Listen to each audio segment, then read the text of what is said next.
Hello everyone, good morning and जय Hind friends. स्वागत है आप सभी का एक बार फिर से मेरे YouTube channel the world affair GS में। फ्रेंड्स 18 अक्टूबर 2023 की डेली करंट अफेयर्स के इंपॉर्टेंट प्रश्नों के साथ शुरू करते हैं आज का वीडियो। बने रहिए अंत तक। ये रहा दोस्तों पहला प्रश्न।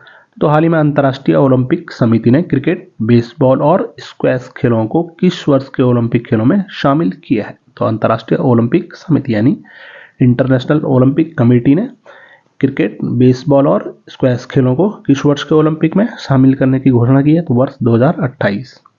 कहाँ पर? तो लॉस एंजलिस में दोस्तों ये ओलंपिक होने वर्ष 2028 के। उन्हीं में दोस्तों आईओसी द्वारा क्रिकेट, बेसबॉल, स्क्वैश खेलों को अभी उसमें आधिकारिक तौर पर शामिल करने की घोषणा की गई है। कुल 5 खेलों को दोस्तों वर्ष 2028 के ओलंपिक में इंटरनेशनल ओलंपिक कमेटी द्वारा दोस्तों शामिल किया गया है। कौन कौन से? तो बेसबॉल या सॉफ्ट बॉल, क्रिकेट का T20 format, flag football, lacrosse और स्क्वैश। कहाँ पर? तो लॉस एंजलिस अमेरिका में दोस्तों यह खेल वर्ष 2028 में संपन्न होने। वर्ष 2024 का ओलंपिक कहाँ पर होगा? तो यह पेरिस में। हाल ही में दोस्तों आईओसी सत्र की 141वीं बैठक कहाँ पर हुई? तो वह मुंबई, महाराष्ट्र में। इसमें भारत द्वारा किस वर्ष के ओलंपिक खेलों की मेजबानी की पेशकश की गई? तो वर्ष 2036 में। प्रश्न 2। तो हाल ही में क्रिस्टोफर लक्सन किस देश के नए प्रधानमंत्री बने हैं? तो क्रिस्टोफर लक्सन यह बने हैं दोस्तों न्यूजीलैंड देश के। महत्वपूर्ण, न्यूजीलैंड देश के नए प्रधानमंत्री बने हैं क्रिस्टोफर लक्सन। वहीं हाल ही में डेनियल नोबो यह किस देश के अब तक के सबसे युवा राष्ट्रपति बने हैं? तो डेनियल नोबोआ यह बने दोस्तों इक्वाडोर के। यानी डेनियल नोबोआ यह अब तक के सबसे युवा राष्ट्रपति बने हैं इक्वाडोर के। प्रश्न नंबर 3। गरीबी उन्मूलन के लिए अंतर्राष्ट्रीय दिवस यानी international day for the eradication of poverty यह मनाया गया दोस्तों 17 अक्टूबर को। यानी international day for the eradication of poverty यह 17 अक्टूबर को, यानी गरीबी उन्मूलन के लिए अंतर्राष्ट्रीय दिवस। अक्टूबर में कुछ अन्य इंपॉर्टेंट दिवस। तो 5 अक्टूबर को विश्व शिक्षक दिवस मनाया गया। 7 अक्टूबर को विश्व कपास दिवस मनाया गया यानी वर्ल्ड कॉटन डे। 8 अक्टूबर को भारतीय वायुसेना इंडियन एयरफोर्स डे। कहाँ पर? तो प्रयागराज उत्तर प्रदेश में परेड का आयोजन किया गया, जिसका नेतृत्व किसके द्वारा? तो ग्रुप कैप्टन शैलजा धामी द्वारा वहां पर किया गया। प्रश्न 9 अक्टूबर को दोस्तों विश्व डाक दिवस। 10 अक्टूबर को विश्व मानसिक स्वास्थ्य दिवस। 11 अक्टूबर को मनाएगा अंतर्राष्ट्रीय बालिका दिवस। 12 अक्टूबर को दोस्तों विश्व दृष्टि दिवस यानी वर्ल्ड साइट डे। 15 अक्टूबर को डॉक्टर APJ अब्दुल कलाम की जयंती पर विश्व छात्र दिवस।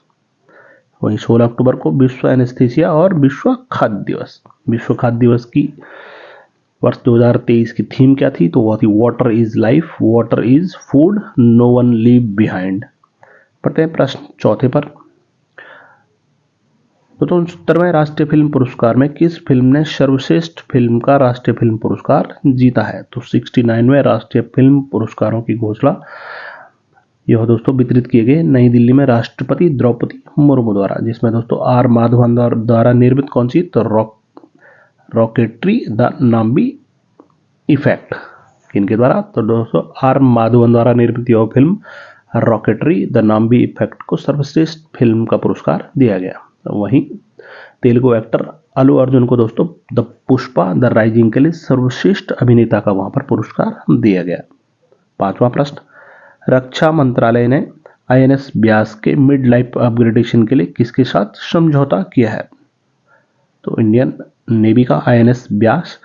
तो मिनिस्ट्री ऑफ डिफेंस ने दोस्तों INS ब्यास के अपग्रेडेशन के लिए किसके साथ? तो कोची शिपयार्ड लिमिटेड, कोची या कोचिन शिपयार्ड लिमिटेड के साथ रक्षा मंत्रालय ने दोस्तों INS ब्यास के अपग्रेडेशन के लिए समझौता किया है। कुल कितने की लागत के साथ? तो 313.42 करोड़ की लागत के साथ दोस्तों यह समझौता हुआ है। रिसेंटली दोस्तों भारत ने किस INS को गिफ्ट के तौर पर वियतनाम देश को सौंपा है? तो उसका नाम है दोस्तों INS कृपाण। प्रश्न 6वां। विश्व बैंक और जापान द्वारा किस देश में लचीला और समावेशी आपूर्ति श्रृंखला संवर्धन यानी राइज पहल शुरू की गई है? तो लचीला और समावेशी आपूर्ति श्रृंखला संवर्धन, जिसे राइज पहल के नाम से जाना जाता है। राइज यानी regulatory indicators for sustainable energy. तो यह की गई है दोस्तों विश्व बैंक और जापान देश द्वारा मोरक्को देश में। ध्यान दें, विश्व बैंक और जापान देश द्वारा राइज पहल की शुरुआत अभी मोरक्को देश में की गई है। 7वां प्रश्न, चौथे एशियाई पैरा खेलों का आयोजन किस देश में किया जाएगा? तो यह किया जाएगा चीन देश में। यानी चौथे एशियाई पैरा खेलों का आयोजन तो चीन देश में। 19वें एशियाई खेलों का आयोजन कहां पर किया गया था? तो चीन के शंगझाओ में, जिसमें पहले स्थान पर कौन था? तो वो था खुद चीन। 201 गोल्ड और 383 मेडलों के साथ चीन पहले स्थान में, 52 मेडलों के साथ जापान दूसरे पे और 42 मेडलों के साथ कोरिया तीसरे स्थान पर। वहीं 28 गोल्ड और टोटल 107 पदकों के साथ भारत वहां पर चौथे स्थान पर था। 8वां प्रश्न, तो हाल ही में नई दिल्ली में आयोजित वैश्विक वॉक फॉर फ्रीडम का उद्देश्य क्या था? तो ग्लोबल वॉक फॉर फ्रीडम यह आयोजित किया गया नई दिल्ली में।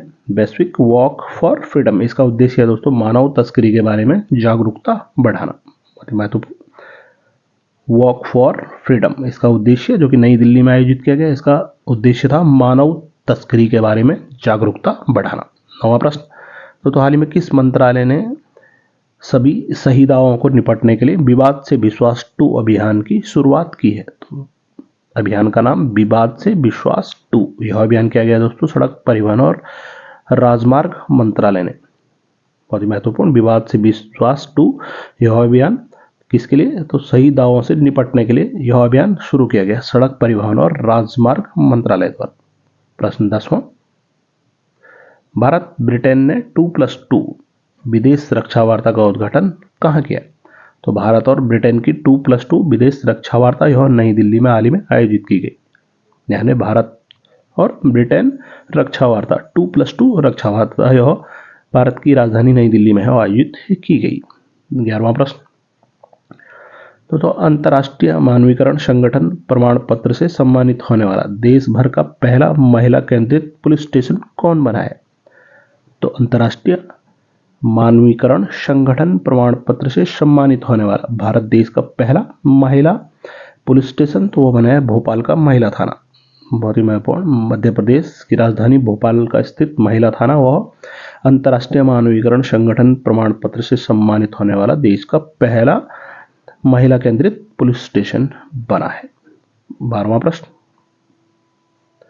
पंचायत और ब्लॉक मुख्यालयों को जिला मुख्यालयों से बस द्वारा जोड़ने के लिए location accessible multi modal initiative योजना किसने शुरू की है? तो दोस्तों कौन सा राज्य है जहां पर पंचायत और ब्लॉक मुख्यालयों को जिला मुख्यालयों से बस द्वारा जोड़ने के लिए location accessible multi modal initiative योजना शुरू की गई? तो उड़ीसा राज्य में, उड़ीसा राज्य के मुख्यमंत्री नवीन पटनायक, उनके द्वारा ही यह योजना location accessible multi modal initiative योजना शुरू की गई है, जिसका उद्देश्य क्या है? तो पंचायत और ब्लॉक मुख्यालयों को जिला मुख्यालयों से बस द्वारा जोड़ना ही इस योजना का उद्देश्य है। हाल ही में दोस्तों सेकंड लार्जेस्ट सर्विंग सीएम, यानी भारत के वो कौन से चीफ मिनिस्टर हैं किस राज्य के जिनका कार्यकाल अभी तक सबसे अधिक रहा? तो वो बने हैं नवीन पटनायक, जिन्होंने दोस्तों 23 साल और 139 दिन के कार्यकाल के साथ वेस्ट बंगाल के पूर्व चीफ मिनिस्टर ज्योति बसु को पीछे छोड़ा है। प्रश्न 13वां, भारतीय अंतरिक्ष अनुसंधान संगठन यानी इसरो ने स्पेस ऑन व्हील्स प्रदर्शनी के लिए किसके साथ समझौता किया है? तो इसरो द्वारा स्पेस ऑन व्हील्स प्रदर्शनी के लिए किसके साथ समझौता? तो है दोस्तों विज्ञान भारती, यानी विज्ञान भारती के साथ इसरो ने समझौता किया है। किस प्रदर्शनी के लिए? तो स्पेस ऑन व्हील्स प्रदर्शनी के लिए। रिसेंटली इसरो द्वारा ही स्पेस ऑन व्हील्स यह आयोजन कहां पर किया गया? तो अरुणाचल प्रदेश में दोस्तों इस प्रदर्शनी का आयोजन अभी हाल ही में किया गया। प्रश्न नंबर 14वां, तो केंद्रीय सड़क परिवहन और राजमार्ग मंत्री नितिन गडकरी की जीवनी पर आधारित कौन सी फिल्म या बायोपिक 27 अक्टूबर को रिलीज होने वाली है? तो भारत के जो केंद्रीय सड़क परिवहन और राजमार्ग मंत्री हैं नितिन गडकरी, उनकी जीवनी पर आधारित दोस्तों एक बायोपिक का 27 अक्टूबर को रिलीज होनी है। उस बायोपिक का नाम है Gadkari expressway man of India. बहुत ही महत्वपूर्ण, Gadkari expressway man of India. यह बायोपिक किन के ऊपर बनी है? तो केंद्रीय सड़क परिवहन और राजमार्ग मंत्री जो नितिन गडकरी है उनके ऊपर फिल्म को कब रिलीज किया जाना है? तो इस बायोपिक को रिलीज होना दोस्तों 27 अक्टूबर 2023 को। प्रश्न 15वां, ग्लोबल मैरीटाइम इंडिया समिट 2023, जो कि देश का सबसे बड़ा समुद्री कार्यक्रम है। तो ये कार्यक्रम का उद्घाटन 17 अक्टूबर 2023 को प्रधानमंत्री नरेंद्र मोदी द्वारा कहाँ किया गया? तो ग्लोबल मैरीटाइम इंडिया समिट 2023 का उद्घाटन भारत के प्रधानमंत्री द्वारा मुंबई में यह किया गया, जिसको कि दोस्तों देश का सबसे बड़ा समुद्री कार्यक्रम माना जाता है। तो ग्लोबल मैरीटाइम इंडिया समिट 2023 यह कहाँ पर? तो मुंबई, महाराष्ट्र में भारत के प्रधानमंत्री श्री नरेंद्र मोदी द्वारा यह की गई। अगला प्रश्न 16वां, 4,500 करोड़ रुपए से अधिक की लागत वाले greenfield terminal Tuna Tekra all weather deep draft terminal की आधारशिला कहां पर रखी गई? कहां पर रखी गई? तो यह गुजरात में। यानी 4,500 करोड़ रुपए की से अधिक रुपए की लागत वाले greenfield terminal Tuna Tekra all weather deep draft terminal यह कहां पर? तो गुजरात राज्य में। प्रश्न 17वां, तो हाल ही में प्रधानमंत्री श्री नरेंद्र मोदी ने किस राज्य में 4200 करोड़ रुपए की विकास परियोजनाओं का उद्घाटन किया? तो रिसेंटली दोस्तों प्रधानमंत्री नरेंद्र मोदी कहां पर? तो वह उत्तराखंड राज्य के दौरे पर थे, जहां पर उनके द्वारा 4200 करोड़ रुपए की विकास परियोजनाओं का वहां पर उद्घाटन किया गया। रिसेंटली दोस्तों कार्टोग्राफिक संग्रहालय कहां पर? तो यह मसूरी उत्तराखंड में। वहीं देश का पहला प्लास्टिक कचरा बैंक तो यह भी देहरादून उत्तराखंड में खोला गया। वहीं स्वैच्छिक रक्तदान में विश्व रिकॉर्ड किस राज्य द्वारा? तो उत्तराखंड राज्य द्वारा बनाया गया। 49th all India police science Congress का आयोजन तो यह भी देहरादून में किया गया। वहीं आपदा प्रबंधन पर 6वीं विश्व कॉन्फ्रेंस यह देहरादून उत्तराखंड में आयोजित की गई, जिसके ब्रांड एम्बेसडर कौन थे? तो वो थे दोस्तों अभिनेता अमिताभ बच्चन।